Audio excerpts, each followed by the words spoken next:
है कि ईश्वर है, आत्मा है, मोक्ष है, फला है, टिका है, कर्म है, ये है, वो हर आदमी जानता है। लेकिन कोई आदमी धार्मिक नहीं हो गया इस वजह से। बल्कि ये जो इस तरह की बातें जानने वाले लोग हैं बड़े खतरनाक हैं। इस तरह के जानने वाले लोग हमेशा उपद्रव में ले जाते हैं, अधर्म में ले जाते हैं। जो आदमी रोज गीता पढ़ता है कल वो मस्जिद जलाने की सलाह दे सकता है। जो आदमी रोज मस्जिद में नमाज पढ़ता है वो कल मंदिर में आग लगाने की सलाह दे सकता है। बड़े खतरनाक लोग हैं। इनका ये जो ज्ञान है, ये ज्ञान कोई प्रेम नहीं लाता दुनिया में।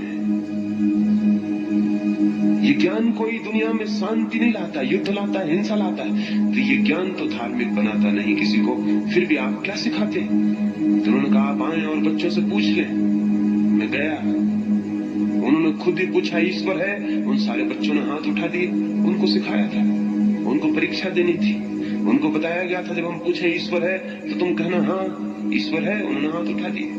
वे हाथ बिल्कुल झूठे हैं। उन बच्चों को कोई भी पता नहीं कि ईश्वर है या नहीं, लेकिन वे हाथ उठा रहे हैं। बुनियाद रखी जा रही है असत्य की। इसी बुनियाद पर उनके जीवन भर का भवन खड़ा हो जाएगा। ये बुनियाद झूठी है। इन बच्चों को कोई भी पता नहीं। और इतना बड़ा असत्य जिन बच्चों को हम सिखा रहे हैं, हम अगर आशा करें कि जीवन में वो सत्यवादी हो जाएंगे तो निहायत नासमझी की बात है। इतना बड़ा असत्य हम उन बच्चों को सिखा रहे हैं जिनको कोई पता नहीं। उनको हम कह रहे हैं ईश्वर है, और जो कह रहा है बड़ा मजा ये उसे भी कोई पता नहीं, उसे भी किसी ने सिखाया है। मैंने उनके अध्यापक के कान में पूछा तुम्हें पता है ईश्वर कौन है? मुझे तो नहीं, लेकिन हाँ है तो जरूर, क्योंकि सब कहते हैं। इन बच्चों को भी सिखा दिया आत्मा है। उन बच्चों ने कहा है कहाँ है? उन्होंने अपने हृदय पर हाथ रख दिए। यहाँ मैंने एक छोटे बच्चे से पूछा कि हृदय कहाँ है? उसने कहा ये तो हमें बताया नहीं गया। जो बताया गया वो हम बता सकते, जो नहीं बताया गया वो हम कैसे बता सकते? हृदय कहाँ है ये उसे पता नहीं, लेकिन आत्मा कहाँ है तो वो कहता है यहाँ। ये हाथ कितना झूठा है, लेकिन ये सीख लिया जाएगा। और जिंदगी भर जब भी प्रश्न उठेगा और जिज्ञासा पैदा होगी और इंक्वायरी पैदा होगी कि आत्मा कहाँ है, ये झूठा हाथ मशीन की तरह यहाँ चला जाएगा और कहेगा यहाँ। ये गेस्चर बिल्कुल झूठा है। ये हाथ का उठना बिल्कुल झूठा है। हम सबके हाथ भी उठेंगे। अगर मैं आपसे पूछूं आत्मा कहाँ है तो आप कहेंगे यहाँ। ये हाथ भी वही हाथ है जो बच्चे का उठा के लगा दिया गया था। बूढ़े हो जाने से कोई फर्क नहीं पड़ता है। बचपन में सीखी गई आदतें काम करती रहती है। आपसे पूछे आत्मा कहाँ है, कहेंगे यहाँ। आपने जाना है यहाँ क्या है?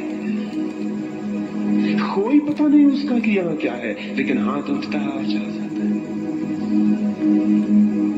ये जो सारी तरकीबें हैं ये शिक्षाएं नहीं है, बल्कि इस एहसास के कारण कि मुझे पता है आत्मा यहाँ है। कभी आप आत्मा को खोजते भी नहीं, क्योंकि जिससे ये ख्याल पैदा हो गया कि मुझे मालूम है, वो खोजेगा क्यों?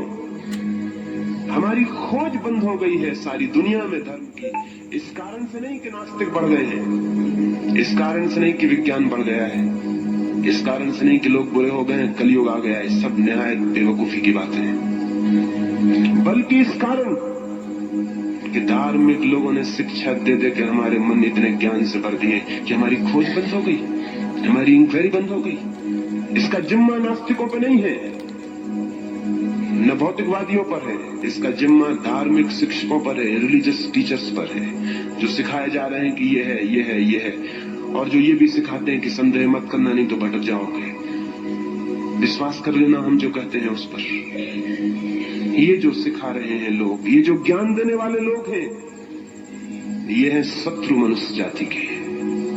इन्होंने हमारे हृदय को, हमारे मस्तिष्क को ऐसे थोथे शब्दों से भर दिया है जिनकी कोई प्रतीति हमें नहीं है। और तब हम एकदम उधार आदमी हो गए हैं, बारूद, जिनके अपनी कोई आत्मा नहीं है। जिनके पास होगी कैसे? जिसके पास अपना कोई ज्ञान नहीं है उसके पास अपनी कोई आत्मा, अपना कोई बल होता है। जिसका सब ज्ञान दूसरों से आता हो, वो भीतर एकदम सत्वहीन हो जाता है, इम्पोर्टेंट हो जाता है। उसके भीतर कोई बल नहीं रह जाता, वो कुछ भी नहीं जानता है। उसकी सारी दीवारें ज्ञान की खींची जा सकती हैं और उसको पता चलेगा कि तो मैं नहीं जानता हूं। धोखा अपने को दिया जा सकता है ऐसे ज्ञान से, लेकिन ऐसे ज्ञान से न कभी कोई मुक्त होता है, न कभी कोई सत्य को जानता है। तो मैंने कहा इन बच्चों के साथ बड़ा दुर्व्यवहार, बड़ा अनाचार कर रहे हो। आज तक अधिक माँ बाप और शिक्षकों ने ये किया है। बच्चों के धार्मिक होने